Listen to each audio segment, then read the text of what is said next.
We are expecting Mama Palma. She did tell me she's going to be running a couple minutes late.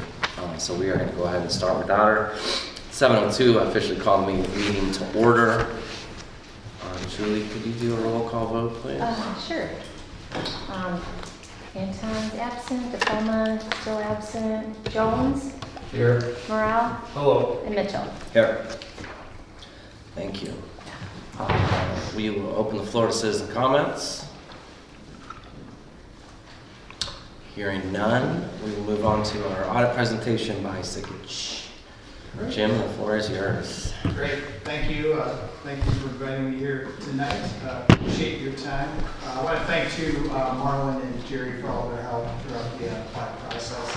Went smoothly again this year, really no hiccups, so able to get our reports out on time. So I want to thank them for their professionalism. What I'll do is kind of like what I've done the past few years. I'll go through the annual financial report first. So that's the bigger report. I'll start off with the table of contents just to kind of give you an idea of what's in the report, a high level overview. It's not huge by government standards, but it's still a pretty good sized report. So I'll give you an idea of what's in the report. I'll go through a few of the highlights and then talk about the auditor's communication to the board. That's the second smaller report. And then we'll get to answer any questions that you might have. So I'll start, like I said, with the annual financial report table of contents. So we have an independent auditor's report. That's what we prepare and what we're responsible for. That's on pages 1 through 4. I'll talk about that in a minute. Right after that starts the general purpose external financial statements. So management discussion and analysis. I'll talk a little briefly about that as well. And then we start the basic financial statements. So the basic financial statements are what we actually give an opinion on. So that's the government-wide financial statements. The statement of net position is your balance sheet, and then the statement of activities is your income statement.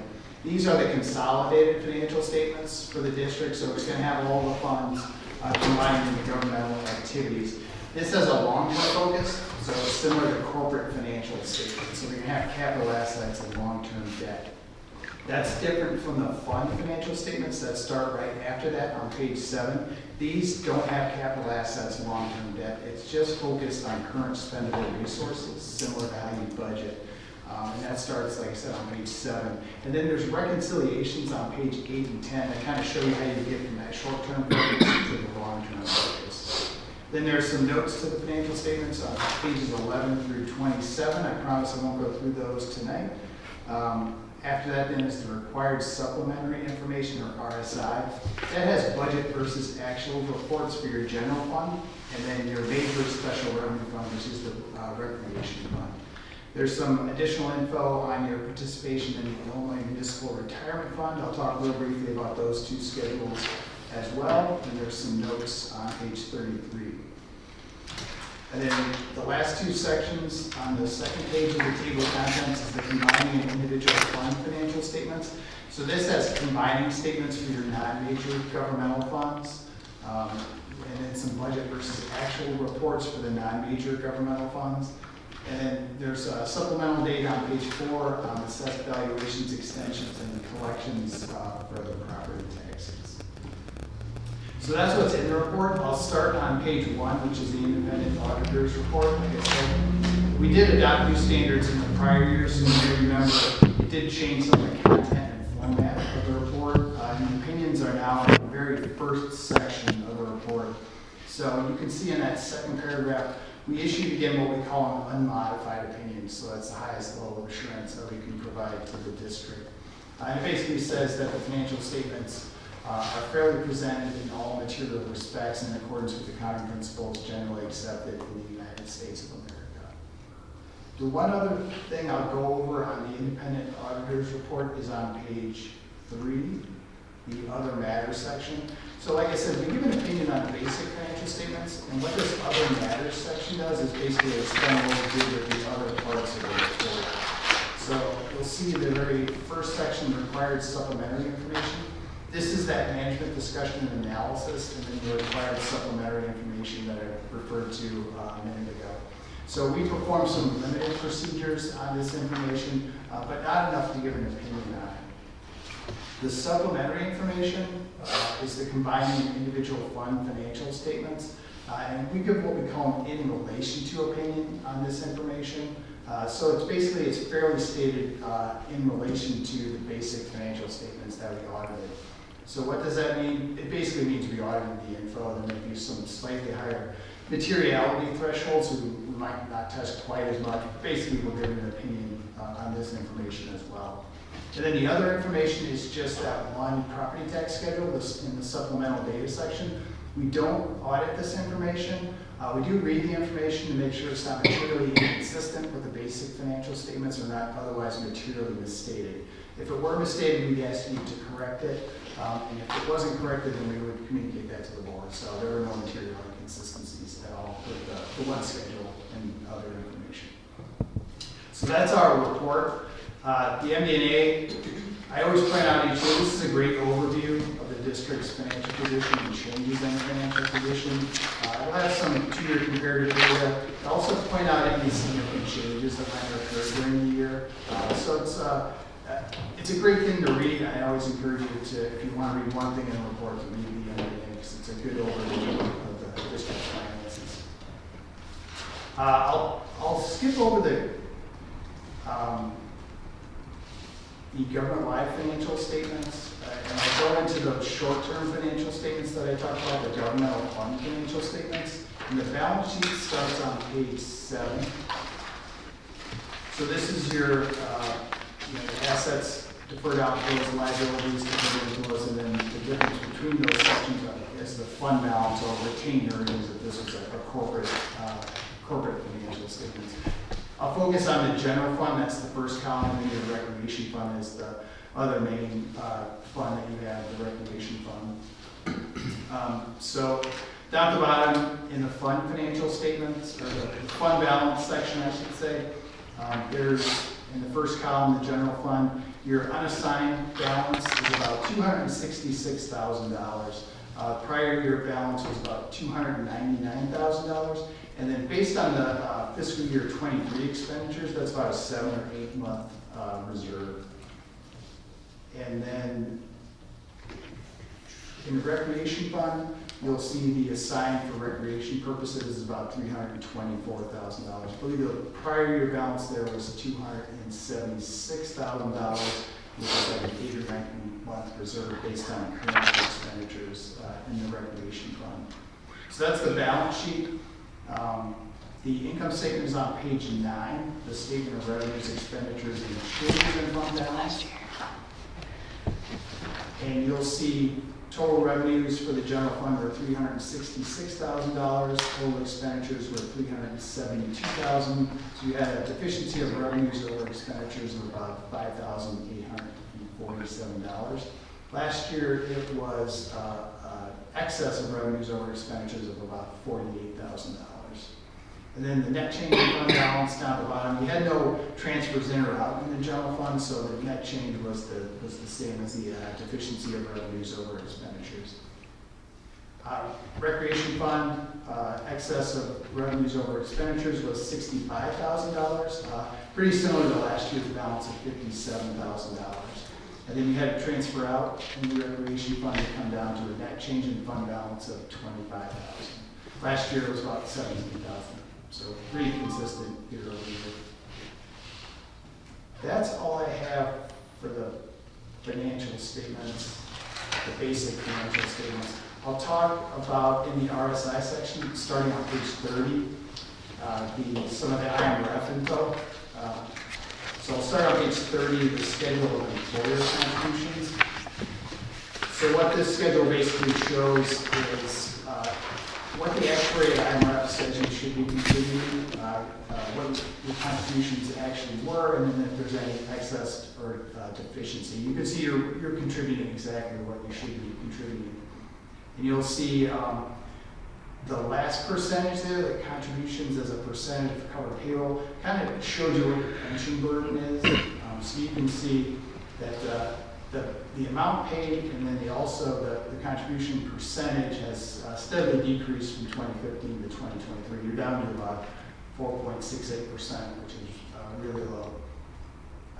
And then on page 31 is the schedule of changes in the employer's net pension liability and related ratio. So what this basically shows you is your funding ratio. And it shows it as of the measurement date of December 31st. IMRF has a plan year of December 31st, so that's the latest information is December 31st. And you can see up at the top is the total pension liability, so that's what actually determines your liability is. The plan fiduciary net position is what you paid into the fund plus all the investment earnings to pay those liabilities, and then the difference between the two is a net pension liability or it's a net pension asset. And you can see over the last 4 years it's been an asset, so you've got it funded over 100%. That's even at December 31st, 2022, when it was pretty terrible investment income for that calendar year. So you're still over 100% funded, so that's great. And then the funded ratio is the very first line on page 32. You can see you're funded at about 107.2%. So that's all I have for that report. I'll talk real briefly about the board communication report. That's the second smaller report. And I'll go through the table of contents just real quick too. So there is some required communication that we have to have at the board each year. That's required by Albany standards. That's on pages 2 through 4. Pretty routine communication there. Like I said, we didn't have any significant delays with the audit. We didn't have any disagreements with management. We didn't implement any new auditing standards. There was one new standard related to what's called subscription-based information technology arrangements, which is a fancy word for saying like you have software licenses that extend yearly and years. So that didn't have an impact on the district. So no new accounting principles were adopted and no accounting principles were changed during the year as well. So pretty routine year. So that's on pages 2 through 4. On page 5 are the adjusting journal entries we had. So these are entries that we found as part of the audit process. That's on page 5. So we had 4 entries. And then the past adjustments are adjustments that are deemed to be immaterial. But above a certain floor, we have to communicate that to the board. So these are ones that weren't posted, but they were above a certain threshold, so we have to communicate that to you. So these are adjustments that were deemed to be immaterial and weren't booked. That's on pages 6 and 7. There were 2 entries for past adjustments. And then finally, the manpower starts on page 8. And page 9 basically states in writing that you have no material weaknesses. Also, we had no significant deficiencies as well. And then we just had the one deficiency on page 10. This is a carry forward just because we're a small organization.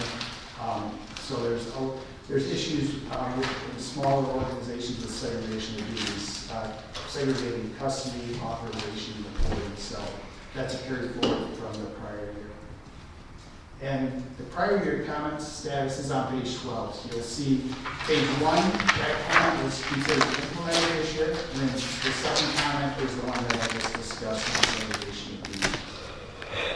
So that is all I have about those reports, but I would be happy to answer any questions that the board might have. I know it's a fair amount of information. So all in all, A plus or A? Right. We'll go with A. Okay. Always room for improvement. Always room for improvement, yes. For an A. Yeah, everything, went very well, like I said. We only had 4 entries. Look at the audit report. You have an unmodified opinion. Did you have very few journal entries and very few comments, no material weaknesses or significant deficiencies. So that's kind of a report card that you're looking at. No, it went very well. With such a small staff, do you have any recommendations for segregation of duties?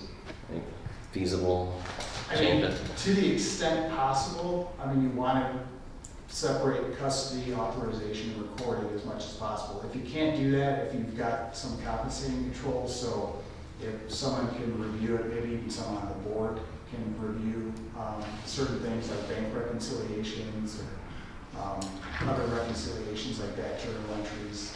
Someone has a background maybe in finance that could help out. You can do other compensating controls, but yeah, trying to separate those as much as possible.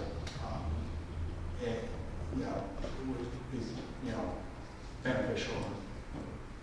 Is this a comment that appears on damn near every one of your reports for small organizations? With smaller entities, yeah, where there's just, one or two people in finance, yeah, it's usually going to be a pretty typical comment. It's just to be cognizant of it, and to be aware of it, and to kind of, to the extent possible, segregate, but then do other compensating controls or other oversight to be able to compensate for that. As long as we're not an outlier. Anything else? Thank you. Great. That's great. Yeah. Appreciate it. Thanks again for your time. Yeah, appreciate all your help, all the work. Thank you. Move to receive and place this on file. We need to? It's probably advisable. That's a move. Mitchell seconds. Any discussion? All those in favor? Aye. Aye. Motion carries unanimously. Thank you, Mr. Jones. All right. Nice socks. Nice socks. Yeah. Oh, I'm a company manager, Civic Stocks. Oh man. I thought they were like Christmas. Yeah, we gotta get Ridgeville socks now. Gave them to us for free, so it's not turning it. Yeah. All right, we are moving on to approval of the November 9th minutes. Thanks for your help. Yeah, thank you.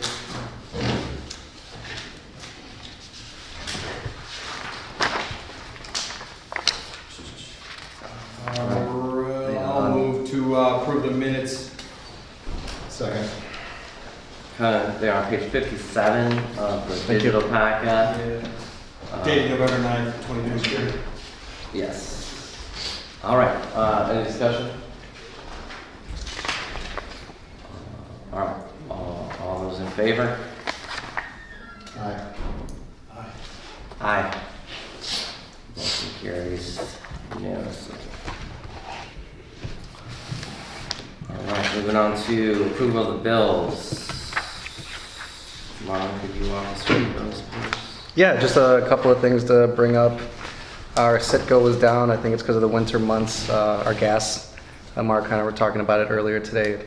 It was almost double that last month. So we're not spending as much gas. The cars aren't going out as much. I think we're going to see that trend right now in the winter, unless it snows. Then obviously we're going to be salting and taking care of our parks. We did get, I don't want to say hit, but IPRF, our Illinois Public Risk Fund, though. That's a large one in there, but we had budgeted for that, 10 grand. So that's working out. How often do we pay that? What's that? How often do we pay that? Once a year. That's our annual workers' comp policy. And Stratus Building Solution, that's our cleaning company, and their contract runs out, I believe, at the end of the year. Oh, are you asking me? Yeah. Yeah, January. January. Yeah. Mhm. So we've been, Marco right now is actually taking calls from other companies as well, just to see where we can go with it. Those are just some of the large ones. Mhm. Big payout to Imaginary Games. Yeah. Yep. They're a huge partner their fall program. programming? Yeah, they're a huge partner program. Yeah. I don't know if you've ever been here at 5 or 6 o'clock. It's hard to miss. It's hard to, yeah. There's war going on. But that's all money that's been collected, Yes. and so we're just giving them their share. Exactly. And then we keep 25%. Right. And I don't have to do anything about Plus tips. Do you do enrollment for it. it? I handle all the registration, but that's easy. I don't have to staff it and buy stuff for it, so, We get to hear them storming the castle. yeah. They love it. They do love it. All right, any other questions, comments? 25. I don't know if we have a motion on this yet. I'll move to approve bill summary Dated December 14th, in the amount of $85,401.45. Second. All those in favor? Aye. Aye. Motion passes unanimously. Moving on to petty cash. Just a couple things on petty cash. One thing I actually wanted to thank Marcos as well. North Suburban Power Equipment Repair. So our lawnmower broke a few weeks ago, and Marcos and I looked at it, and he took it apart, and I was like, maybe this is just a welding. And he said, yep, I think this is just a welding. So took it to Russo to see what the fix would be. It was more than $1,000 because they wanted obviously us to buy a new one. Marcos found this guy that was able to weld it, so it was $250. Awesome. So we saved about over $700 That's great. in that. So I want to thank the heads up on that with Marcos and Felipe. Thank you. And legal symposium, that was an IAPD, Illinois Association of Park Districts, that I went to last month in Oak Brook. And that was just speaking a little bit of everything coming up with laws changing, minimum wage, all of that. So I think it's extremely important. I think it's something that also not only myself, but our office manager, Mark, will probably benefit from as well going next year, or other staff as well. Great. I'm seeing two petty cash summaries, one from the 12th, one from the 14th. And then the petty cash from the 13th. One will be your petty cash Oh. for debit cards, the other will be your petty cash for checks written. Okay. Because we still do the checks out of our Chase account, but we do the debit card out of our trust. Cool. So we'll have two separate. Yeah. Can I ask a question? In the petty cash details, it has Target listed. I just noticed this because I'm the one who bought this. At $31.80 for candles, but then on the summary page it says $63. It looks like it was doubled. Oh, The Yeah. detail had multiple target entries. so is that just the Summary addition of those page- The summary has Oh. up all the charges. from by Target? vendor. Is that because, okay, Okay, so the detail page here, it's by how will the charges hit the bank account. So there's 6360, 3180 twice. I see two listed. I see a list of this Both twice. for candles. is this because it's possible when I bought it? No, that wouldn't have. I paid for it, they voided it, and then they gave me the tax exemption on it. Oh, So, but the first payment was more than that. The $31.80 was after the tax exemption, so it would have been a different fee, but because it was voided, I don't think it ever actually happened. It just stood out to me because the $63 looks like double the $31.80, which is what I actually spent on the candles. Well, it's listed on here twice. right. Yeah. Candles for winter solstice event. 3180 and 3180. 3180. It's on there twice under program supplies. Yeah. But you only bought it, it was just the one Just the time. one? You didn't go back and buy the same thing again, right? You No, I just bought it once. The Home Depot, or wait, the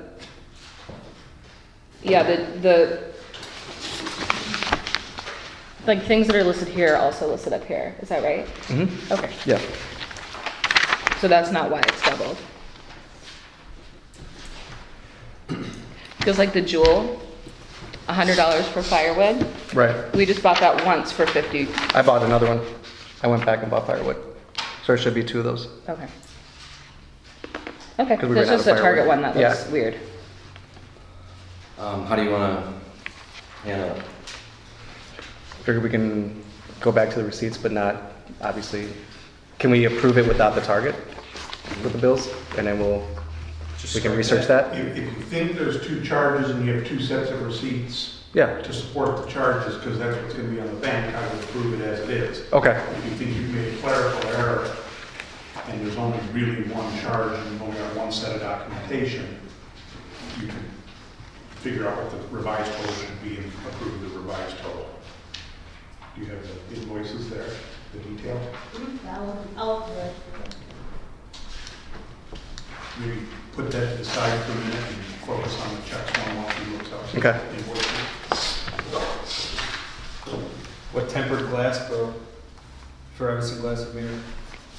That was the break-in that we had, or not the, we had somebody come in and vandalize some of our property last How month. about that? Where at? Yeah, right here, right across the way here. Oh, shoot. Yeah, we got him on camera. I talked to our insurance, and it was just better for us to just fix it ourselves and not put a claim on it. I did a police report on it though. Okay. Which building did they? Just right here, just, This is the- yeah, so they were by the garden. We saw him on the video, sitting down outside of the Took a garden. shower. Took a shower. Really? Yeah, took a shower, and then, Had some salad from the yeah, garden. the theory is that when he noticed the camera is when he became irate. So that's when the camera was hit, and then the window was broken. We fixed that pretty quickly though.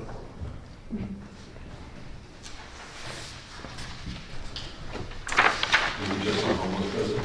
What's that? Was it a homeless person? I don't know. Not sure. Police didn't recognize him. Yeah, police saw the video. Really? Maybe it came from Chicago.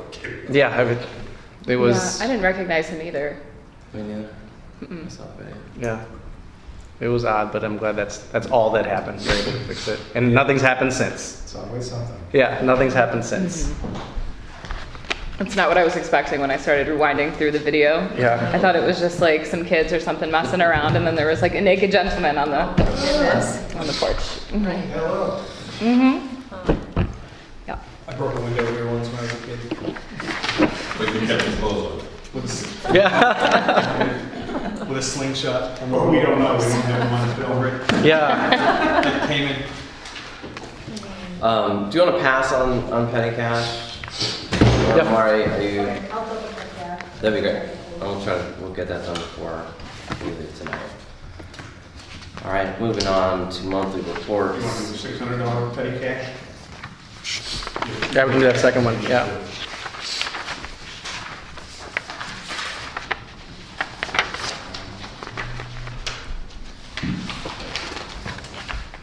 All right, I will entertain a motion to approve the $600 petty cash marked in the digital packet as December 13th, 2023.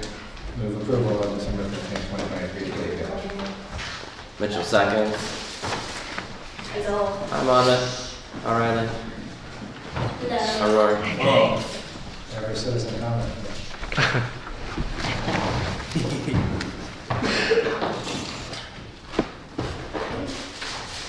All right, Jones moved, Mitchell second for a $600 petty cash summary. Mr. Palmer has joined us. All those in favor? Aye. Motion carries unanimously, and we will hold the other petty cash and get to that before that noon meeting. Moving on to reports, we'll start with you, Mr. Rodas. All right.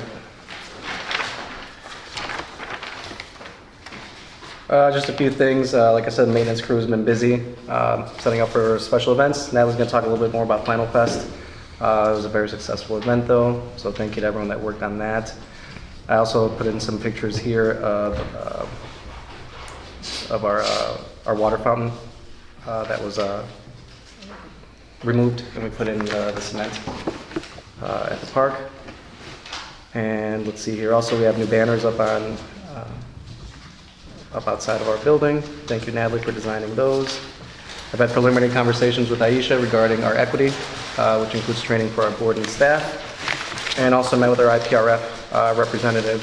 He did inform me that we need to create a safety committee with obviously a staff as small as ours. It would just be us. We already meet twice a month, so we'll just add safety committee to the agenda and have minutes for that and be able to submit those to IPRF. And at the end, obviously, you'll see that we're going to go into executive session for stipends and obviously go through our levy as well. Questions, comments? Anyone?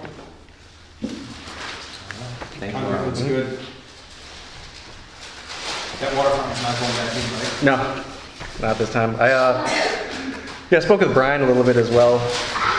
see what his, what his ideas were when this all came to fruition, and he was telling me just about how the lead and everything, and it was just not a good idea to have water out there. Yeah, but they were able to do a great job. In fact, when we first were looking at the project last week, there was like a 1/4 inch because of the manhole cover that, they said they probably weren't going to be able to do anything about, so it was just going to be this lip.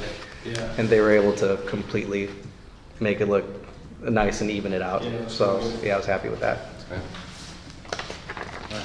Thank you. Thanks, I think they look great. We have more coming in the spring. All right, Ms. Celine. Flannel Fest, as Marlon mentioned, was a success on November 10th. The event sold out online. We had opened it up originally to 50 people, sold out, and then we had people just come to the door. And so we had plenty of beer. We were able to register the walk-ups. Firehouse Grill joined us, sold out a pizza, had a lovely jazz guitarist play. We borrowed some fire pits from the Ecology Center and some friends. We offered childcare during the event. The event paid for itself and made a nice profit, so it was a big success. Winter Solstice Paint and Sip is this Saturday. We're offering a paint and sip event here at Ridgeville Park on the 16th from 1 to 2:30. We're teaming up with South Evanston's The Wine Goddess. We've got a red and white wine selection from them. Pat Bernard is leading a painting activity with glass candles and acrylic paint. Patrons age 21 plus will paint their winter solstice candle and set their intentions for the new year. We are almost sold out. I've got 2 candles left if anybody would like to join us. Following that, on Saturday from 4 to 5, we're offering a free holiday concert from the Ridgeville Band. They have a chamber ensemble of brass instruments that are going to come out and play holiday songs. This event sold out within like 6 hours of me sending out an email blast about it, which is awesome. Lesson learned, we will try to offer multiple of these next year so that we can accommodate more families. We've got 40 people registered to attend, plus the band's families, so that will more than fill this space. We're providing hot chocolate. We've got a sing-along brochure pages, and then a holiday letter from Marlon and Steph. Yeah. So that's all the holiday decorations. Thank you to Marcos and Felipe for helping me festivity the space today. Yeah. Winter Break Camp will be held here and at Cayman Park this year on December 26th through the 29th and January 2nd through the 5th. We are, I think at this point now, sold out for the second week, and then there's plenty of space left in the first week. Camps will be led this year by Ariel Redmond and Quintrell Gary. We're working with the TED Fund and have spots saved for their students as well. Half Day Makers Workshop. The workshops are nearly sold out now for the rest of the school year, which is great. Only a few spots left for the spring months. The next workshop is actually a full day camp on January 8th from 9 to 4. Studio 908 winter classes will begin the week of January 8th. Between our own Studio 908 classes and our partner classes, we're offering over 50 classes this winter at Ridgeville Park and Cayman East Park. This is far beyond the most programs we've ever offered for a class session. I've included the tentative calendar here so you can take a peek at what we've got going on. And that's it. Anything for that? That's great, thank you. Thank you, Natalie. Yep. Moving on to Mr. Gibbs. Under notable activity, the property tax bills have gone out. We've started to get money in, which is a good thing. Sikich did their presentation of the financial reports. Now that we have the financial reports, I'm able to fully open the new fiscal year. I was able to, from reports, generate the management discussion and analysis section of the audit report that Sikich discussed. And I was able to generate the public funds statement of receipts and disbursements. You've got a copy of that in your packet. Looking at the appropriations ledger, this is kind of a first shot at having everything caught up to date with the new fiscal year. Shows overall that we've spent roughly $400,000 so far, and we're at 34% of the budget. A bit below the target of what we might expect at 38%. The couple of categories that are noteworthy, we've completely used up all the part-time wages in the general fund. That's under investigation because I think that's probably an error in how something's coded in the payroll system. Property casualty insurance is all used up. I'm not concerned with that because of how that bill gets paid once a year and accrued to spread across a couple of years. So I think as we get to year-end accruals, that will correct itself. The outstandings, we'll talk about more of those a bit in a minute, but we have an unusually high dollar amount and an unusually high number of them at this point. And liability insurance is tied to the same bill that is up under the property casualty insurance. So that's the notable items on the appropriations ledger.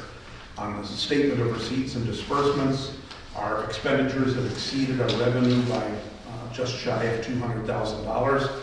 That's why it's good that we're finally starting to receive some tax revenue. We got one $90,000 payment near the end of November. More is coming in December.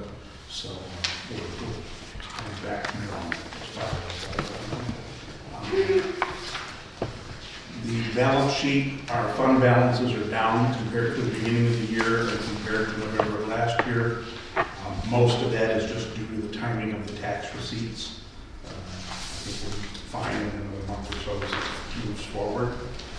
And on the outstanding items, the things I'm looking at here, things that have a November date and originated in November, I'm not too concerned with because it's just a timing issue of how they get on the reports for you to approve them.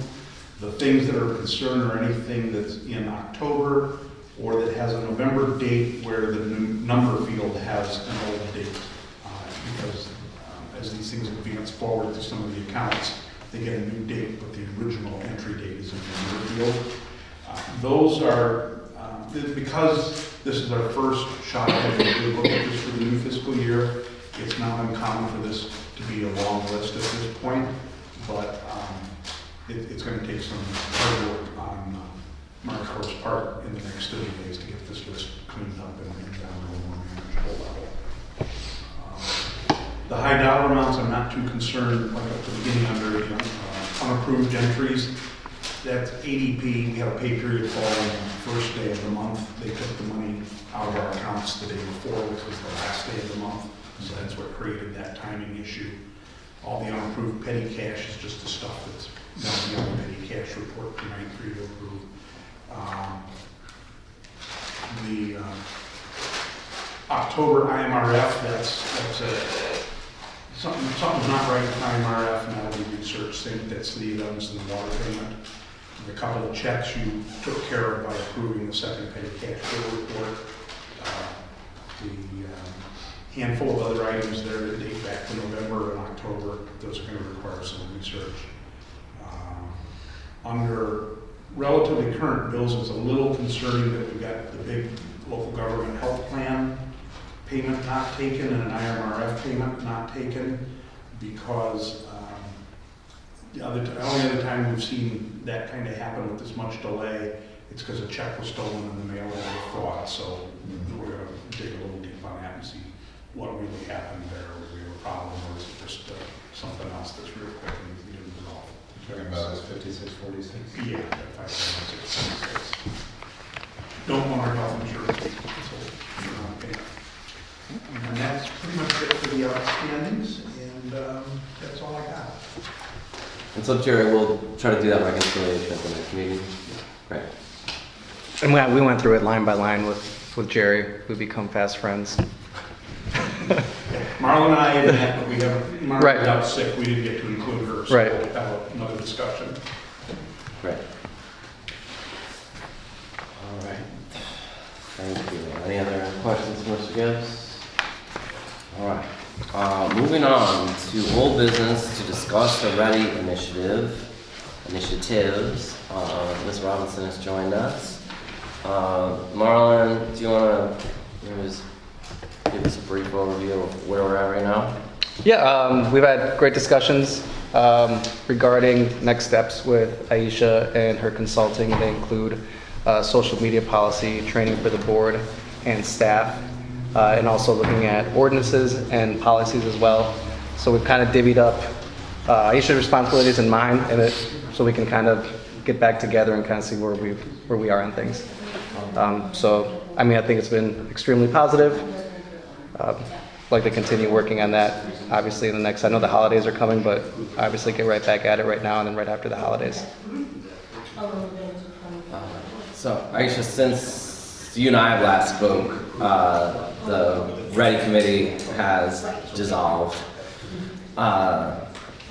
And we spoke at our last meeting about it, and we're hoping to kind of include you in that conversation going forward. So we'd love to hear your thoughts on our work going forward. Yeah, I think, so was there a decision made? This is the point where we are, is trying to make a decision about if there will be a committee moving forward and what should be done. Is that where you all are? Yes, I'm ready to have that conversation. Personally, I don't think that the Ready Committee was a success. Part of that was, lack of engagement from the board. One of the issues that we have is finding volunteers, people that are committed and into it. So also, I don't see a groundswell of community support asking for it. So at this point, I'm willing to move forward without a Ready Committee. That's where I'm at. What do the rest of you think? Well, I would agree unless we hear from the community that there's a need or a reason. So the Ready Committee and the consultant has given us reports and done their job and they need to implement. But I don't see anyone crying out for a new committee. Mr. Armando? I wasn't here when it started, so can we just, I just guess I would want to understand why it was started, and then like, if there is a need for it, like, Sure. if we can get on without it, that's, because if your recommendation is not to have it, that's fine, but I just don't understand why we had it to start. Jerry gave a very good summary at the last meeting. Do you want to rehash that for us? I don't remember what I said now. Let's rewind this. It originated with, there was a large group from the community that came to a meeting and was quite vocal. And then there was a discussion that we would, now we can chime in here, that we would have we'd focus the comments of the committee, of the community through the committee. And there was a big discussion about whether that committee was a committee of the community or a committee of the park district. It was of the park district, it had all kinds of add-on complications as far as having to follow the Open Meetings Act and then really what was the voice of the community to it. We didn't want to be seen as the district is driving this. We wanted it to be driven from the community, but we needed them to focus their concerns and thoughts through that. Park District had no training, no knowledge of how to even talk about the topic and whatnot, so there was a lot of work done to do training and seminars and hire consultants and all that. The committee started running initially external to the district. They asked at some point to have us have a minute taker that was compensated, and there was a big discussion there to put the minute taker on payroll. No, we didn't want to do that because that would be seen as directed by the district. So it was paid as a 1099 or like an invoices and we pay you kind of arrangement. That was done at the express direction of Dr. Effiam, because she was involved in the discussion of that. Just to rewind a little bit, so the committee came because we hired an equity consultant. There were concerns about, there were concerns brought to us from the community. We hired an equity consultant. She did a assessment for us with like, she spoke to people. It was meant to be a much grander assessment, except COVID happened, so it really stalled. We couldn't do town halls and the kinds of like meetings that we intended to do. But she delivered a report based on what her findings were. And one of the recommendations that she made was that we form a READY committee. So that's how the READY committee was born. And what were the concerns for the community? There's a lot there. That's a loaded question. That's a loaded question. There was a video made that kind of circulated during one of our election cycles for the commissioner positions. And there was a lot of things said in the video that were concerning to the community, and rightfully so. I mean, I understand why it was watched and people came. But we had people coming to board meetings to talk about either their experiences at Ridgeville, their experiences at large, just give us some feedback on what they had heard in that, which just started conversations about, you know, institutional racism and different things, our policies, the ordinances and whatnot. So that's when we hired Dr. Effiam, and she did like kind of a deep dive into all of those things that were brought up and then gave us her report on that, which I have, and I'm happy to send to you if you'd like. But one of the things that she had recommended was to develop a READY committee, which would be comprised of community members that wanted to be a part of that. And then as Jerry said, there was a lot of like, is it a part of the board, is it not? There was a whole lot of like confusion around that. And then unfortunately, before the committee was able to like really kind of take off, Dr. Effiam passed away. So, And COVID. COVID hit, and then Dr. Effiam, Struggled to get coalesced ever since. yeah, and Dr. Effiam passed away. So we had a committee of people that were like, okay, cool, let's do it. We didn't know what to do, and so then it was just a lot of trying to figure out, should we get another consultant? Trying to find another consultant. We did eventually find Aisha, who's awesome, and she worked with the committee until the committee resigned in the fall. So as I kind of recall, there was also a focal point that had to do with the basketball hoops and whether the courts were open. That happened pre all of this, but was also What was the focal point? And then we had a meeting, for whatever reason, 30 people maybe? And there was no specific current complaint so much as belief of past wrongs Yeah. that were expressed, which demonstrated that there's a lot of people out there who thought there was something unjust going on here in many respects. And there were things that were said that were objectively not true, but people believed it. So that reflected that the board at the time wanted to kind of change that view. Can I also add that we met with that group individually, Natalie, I, myself, and Brian, Martha, I think maybe Martha. So we sat with them and went, they had a list, like we went point by point, and addressed their concerns. They presented at a meeting, we gave them the floor at one point, to voice their concerns outside of citizen comment. And I want to say this all took place like 2018? 2019. It was 2019.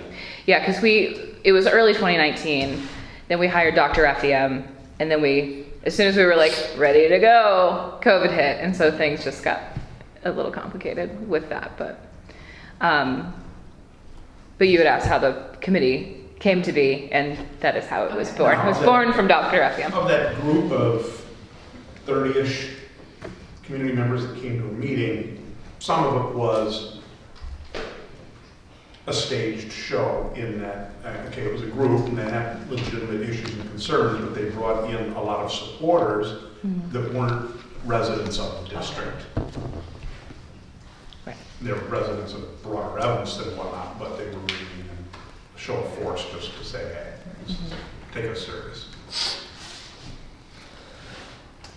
And they talked about things going back to the 1970s. I'm glad you mentioned that crazy video. Well, that's All right, how we got here. Yeah. That leads us to today and the discussion of whether or not we should try to reconstitute a ready committee. Aisha, do you have thoughts? Yeah, I think thinking about the intention of the committee, which was to have people who were invested in equity work and who, the committee that was formed, people who were doing the work in the community, that's the risk of not having a committee, is not having access to a formal group who brings that to the table.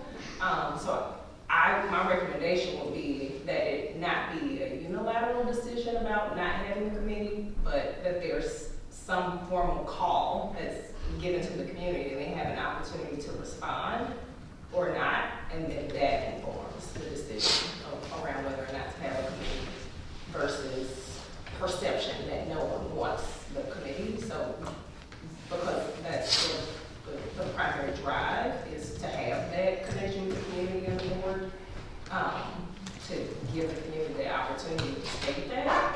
And either what will happen is that no one will come forward and then use that information to inform that, no one was interested in doing this, and so this is how we're going to move forward. If people do come forward, there would need to be some restructuring. One of the issues with the committee was that there was never any clarity around sort of the boundaries of the committee and how they worked in relationship with the board. So that would also need to be clarified and made really, really clear so that there would be work that could move forward in the future if there was a committee. So those are my recommendations. My thoughts, I think it's important work. I think it's important that we continue with the work that's been done. I feel, and obviously I wasn't here when 2019, 2020, I felt like, especially towards the end, being a formal committee almost kind of like held it up, just because there were certain constraints and rules that the committee had to follow to, and it was tough being, right, just like it's tough for us being volunteers, right, to make these meetings, right, it's tough for them as well. And I don't think it's obviously it's important to all of us to continue this and to do this and to see this through and to continue to reach out to the community and get new ideas and always make this place better.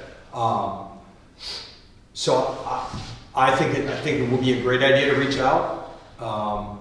I see having like a structured committee meetings with the minutes, with all this, almost to be a drawback.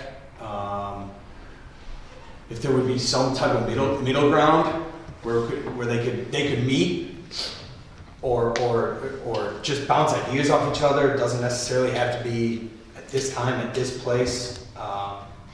Whether it be like an online forum type of thing or something more open to the community where anybody can add or voice their opinion at any time that can then be used by the board, by our staff, with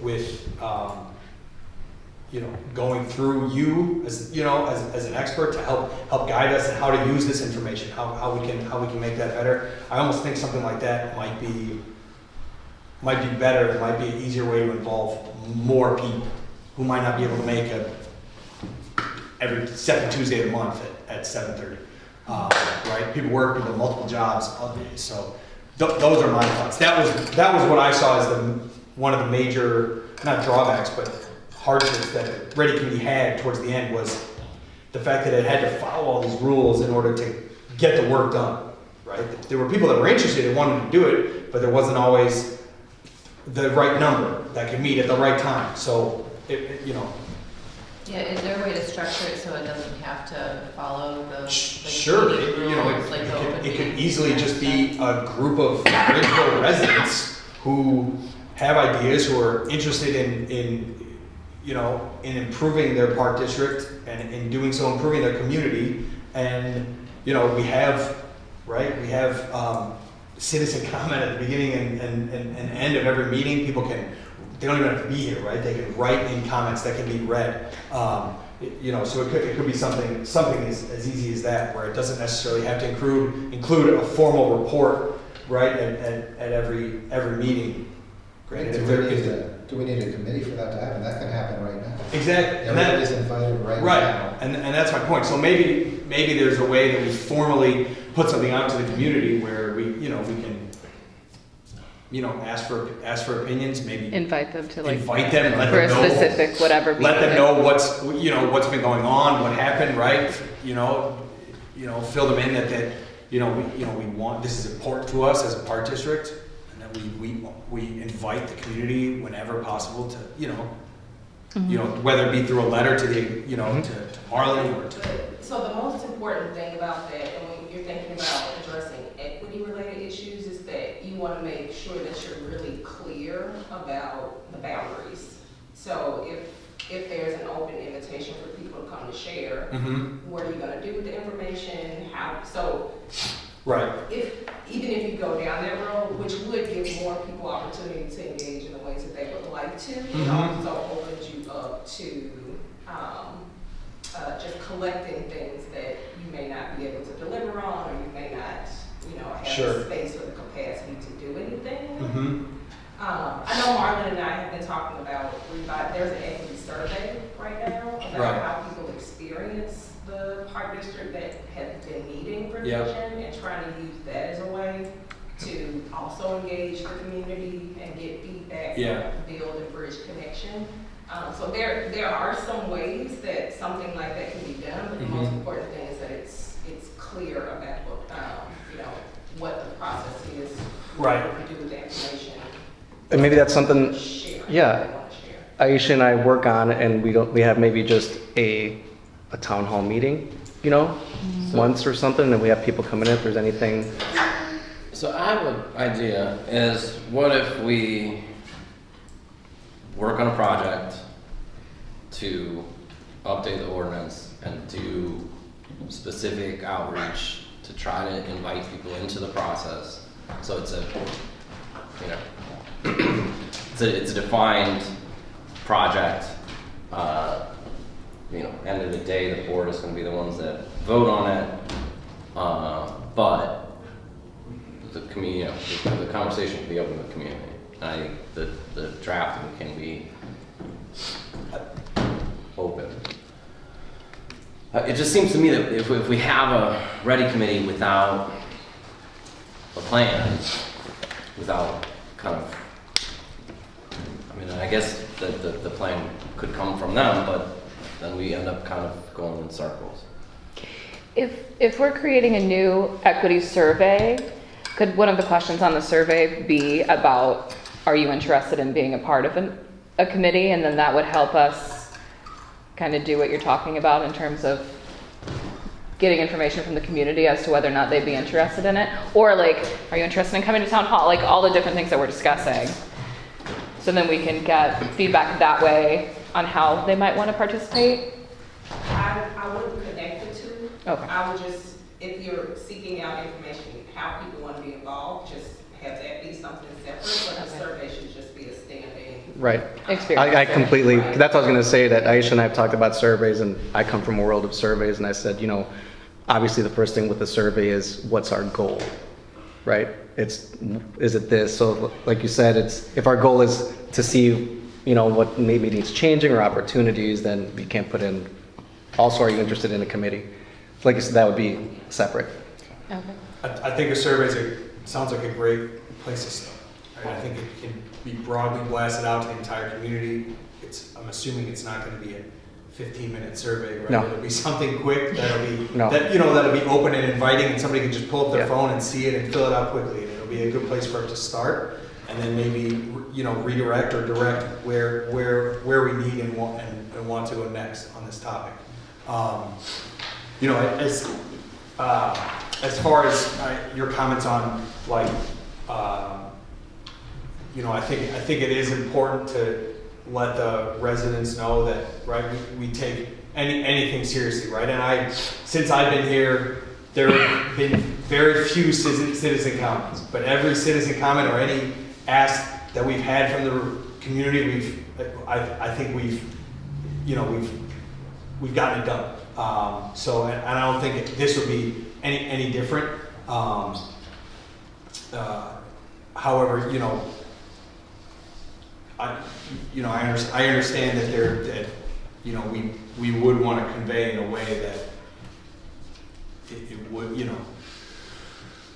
we take his opinions and everything, we don't take it lightly, and we want to get better at this, which I think kind of what your reasoning behind that I would assume would be, if there's a direct committee that works under the board, if we're moving away from that, there could be kind of a break between the two where there may not be immediate directives or anything between them. Is that kind of what your concern would be, moving away from a committee? Yeah, and sometimes, so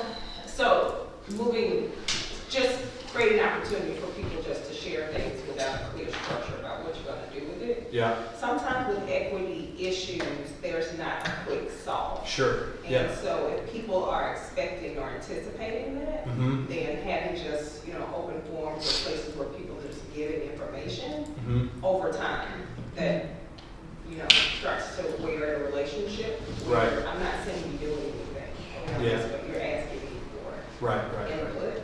So that's where we don't want to get any information that yes, you want to be open for people to share what they need to share, but you also want to think about how you respond to it. Okay. Because of the dynamics Okay. that you create. Okay. Thank you. So what if we move forward on those two fronts? One, an equity survey, and then two, an outreach of gauging interest in being part of a committee or wanting a committee. Yeah, and it should be time limited, that you all said from this time to this time, we're gonna see, and we're gonna make a real effort to get, input from the community if they wanna be involved in this way, and then we're gonna make a decision and also share that based on, no one being able to commit or whatever it is, this is the direction that the park is going to address equity issues. Seems like responses to the survey would guide what the next step would be, of course. So let's do the survey and see what responses we get. So are you suggesting that do the survey, work through that, then move on to the second step to see who wants to serve? Yes. Okay. Okay. Great. I have a question, just based on something that you said, with the citizen comments, have we ever thought about letting people write in comments, in the newsletters, have they done that? And do people do that? Yeah, And we just don't read them? we do when they Not come. there. We just don't get any. Oh, we don't get it? No. Oh, okay, cool. If Great. we receive, it'll be Mari now, but if Mari receives an email from someone about anything, We'll print it out. we'll email it to you Yeah. first, so you have it before this meeting, and then we'll read it out loud during the citizen But comment is that portion. just people emailing on their own? I was thinking in the newsletter, if you have a comment, input It says here. that in the brochure. I don't know if it says it on the newsletter, but I can check. If not, I can add that. can add it. I don't think it does, because it always says when the board meetings are, but there's nothing around that. so. When we were on Zoom, it kind of made participation easier, and we got more written Yeah. comments. We can look into that easily. We'll put it on- I can add Yeah. it to the newsletter. That's no Yeah. problem. Before we went to Zoom, before the pandemic, we routinely had 5 or 6 people on a light month. And I haven't noticed any of those people showing No. since then. Were they just in attendance, or did they have comments? Sometimes they had comments, but they tended to go every month, the same people. It was a different dynamic. Yeah. So several of them were here for a specific commissioner. Yeah. Yeah, I mean, And in support of other commissioners. Yeah. there was people attending. Yes, I agree. I mean, Zoom, I feel like Zoom was the most participation we've ever had. Yeah. in board meetings, It's just because people easier. can just log on, Yeah. like, especially now, people aren't coming out here at 7 o'clock on a Thursday, unless there's really something to talk about. It's the same thing at our union meetings. All right, so Yeah, you and Aisha are gonna work on the survey. definitely. And Aisha, I don't think we need you at every meeting, but I would like to keep ongoing communication between you and the board. Yeah, I mean, all my communication has been going through Marvin, so. Yeah. Do you want me to report and I can do that as well, or do you want to go through So to you? how do you want? Because I can report it on mine part. It could be part of my. Yeah, I was just the gonna right- say, It could be part of my report. Would Make be it part of the- your monthly report, Yeah, any. like what we've done or what we've conversation. conversed. Yeah, Mhm. anything like that's fine. What's a realistic time for getting a survey ready? Between us, I think a few weeks after the holidays, because we also want people to. They're not going to do it now, No, right? So, but I can see them doing it in February. you could maybe see it tied to King Day. Yeah, we can do something in February. Yeah. Well, We could say to announce it. Yeah. Does that work for you to have Marlon as your main point of contact? Cool. All right, so we'll move forward with that. And am I hearing that by February, not the next board meeting, but the following board meeting, hope to have the survey? yeah, 2 months? yeah. I think that gives us enough time. Correct, yeah, and we, Because I'm building the house. Because I know how it goes with right now. The next 2 to 3 weeks is going to nobody's be. getting anything Yeah. done in the next 10 days, next 3 weeks. All right. Anything else on this topic? Thank you. Thank you, Aisha. Thanks, Aisha. Thanks, Aisha. All right, moving on to new business to discuss and approve the 24 levy ordinance. Yes. It's listed as 22, 23 in the packet, in the agenda, but beyond that. Thought we changed it. It's I know. 23-24 on mine. Yeah, I was gonna should have changed. The revised, most up-to-date, most recent package. Oh, the most recent. I Yeah. went to the bottom, I went to the bottom of the. Wait, you don't go to New? You didn't yeah, final. Double final, this time we really mean it. Yeah. Just because I know like Mari and I were on the phone, and I was on the phone with Jerry after like 6 o'clock, and I was like, I think this should be 2024. I've had those months too, where I send them something like 14 Yeah, and times, Jerry's I'm at like, his I promise holiday this is the party. last time. We Thank should, you for like, picking we up the should, like, phone, by suck the way. emails back up into space. Yeah. Appreciate it. Right. Just kidding. All right, so we are on page 85 of the packet, Yes. is the levy ordinance.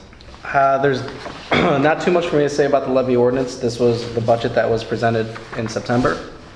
Nothing has changed on this. So, as you'll recall, you passed a budget in September, and that's what you're authorized to spend. But you don't have any money unless you get your levy. This is the ordinance you passed to get the levy, which goes to the county clerk.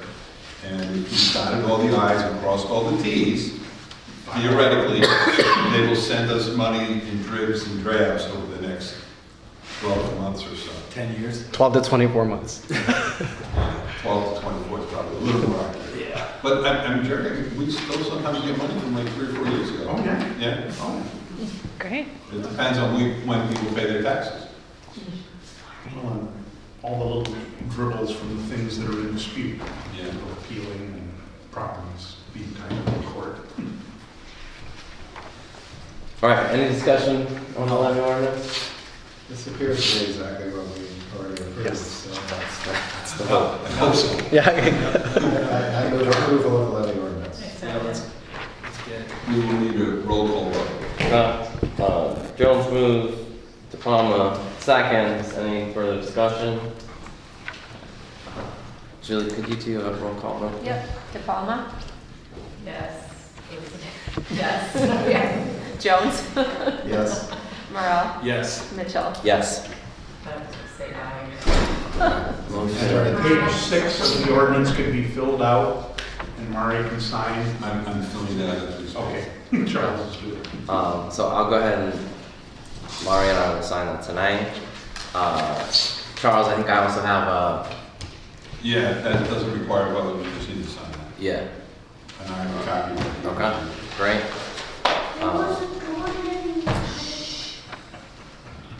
All right, Items B and C, you've already voted to accept. Great. Yeah. Will be up next. let me see. B and C are done, right? All right, discuss and approve the annual calendar. No public D, funds. yeah. Public.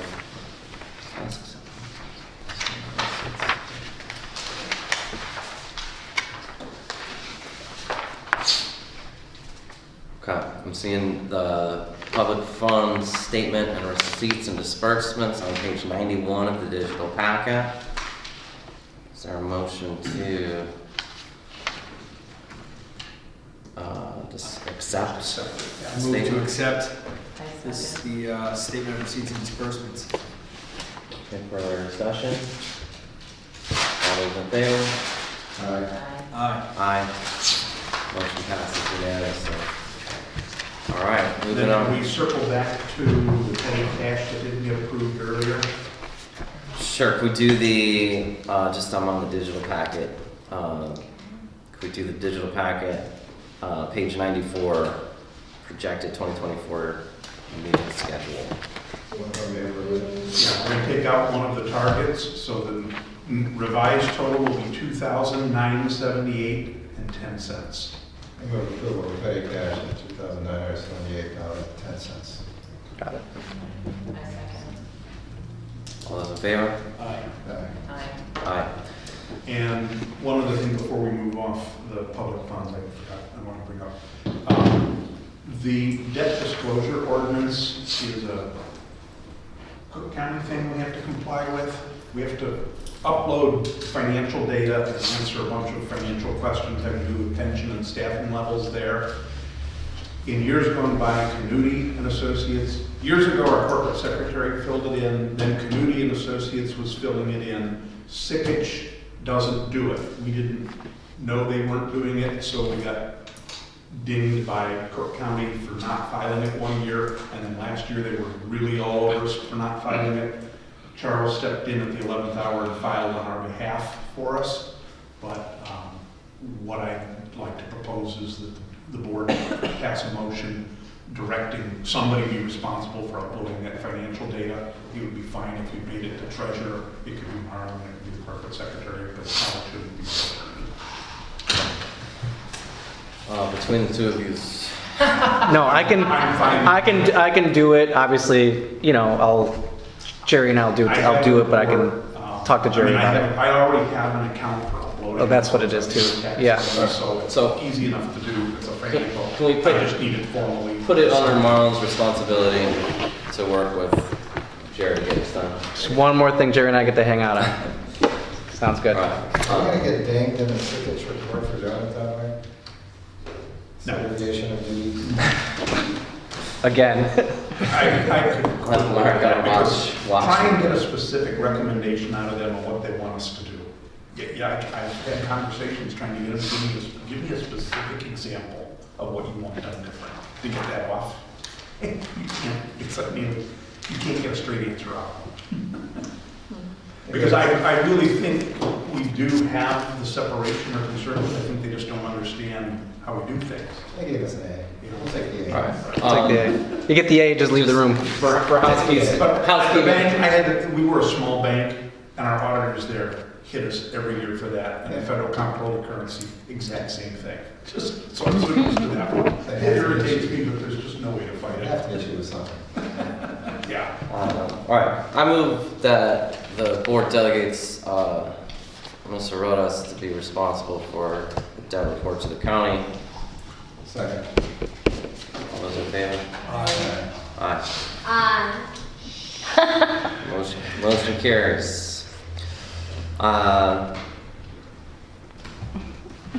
Anything else? We'll go to call commissioner citizen comments. You do calendar? Annual calendar. Calendar, thank you. Move approval of the annual calendar. A second. Did you just check this for holidays? Sometimes, especially the Jewish holidays. I didn't see any when I was looking. Yeah, I didn't either. I know Mari checked as well. Yeah, I didn't see Yeah. I'll double check though, but. I'll just look at. Yeah, I don't see a Jewish conflict. I have No a fault. I work for a lot of them Okay. next year, 5 of them, Oh, which is more than this year. So as long as we're okay with me zooming if necessary, is December one that you want us in person at? Because I miss December next year. I would prefer that you were present for December. What are the big ones? Because I have to come here. September, December. September, so I'm Most important. September I'm not working, December I am working. So if that's a deal breaker, we can move it. If not, I can Zoom, but then again, you know, when I Zoom, I'm at work, and if I get a call, I'm It's not a deal breaker. I would prefer to have you, but we can also change that date later if we feel it's necessary. Leading up to it, yeah, we can definitely. So, Yeah. If we, yeah, so I mean, if like we're not gonna have a quorum or something like that. Yeah, we can if change have to it. move it in November, right, we can move it in. okay. These are set in stone. All right. So there was a motion and a second to approve this calendar. Any Yeah. further discussion? All those in favor? Fantastic. Aye. Monty, you're in? Yeah. All right. 4 for 4 again. 4.5 for 4. All right. Call the commissioners. Mr. Jones. I enjoyed the Appalachian Trail. I also got engaged last month. Congratulations. Way to bury the lead. Yeah, right. No. That's great. No wonder you're all smiling tonight. Yeah. Yeah, that's awesome. That's exciting. Sorry about the kids. Oh, please, they're the best. Please. They're the best citizens ever. Nothing. Yeah. Yeah, lots of citizen comments. This was a party after all. Yeah. Happy holidays. Yeah. Nothing from me. Riley, Rory, Citizen comments? you guys have any comments for the board? Not be able to see anything. All right. Is Now's Santa coming? the time. What's happening again? Do you have any citizen comments? Things you like, don't like, would like to see differently. Oh my God. There you go. All right. More camps, more classes. We are going to recess into executive session. Everybody but the board, I think, doesn't need to stick around. Would we stay? We're gonna stay. Let me get We're my signatures first. gonna do real, we're just gonna do real quick. We gotta approve year-end, holiday bonus and Bonuses. clothing stipend. I'm stopping this. By the way.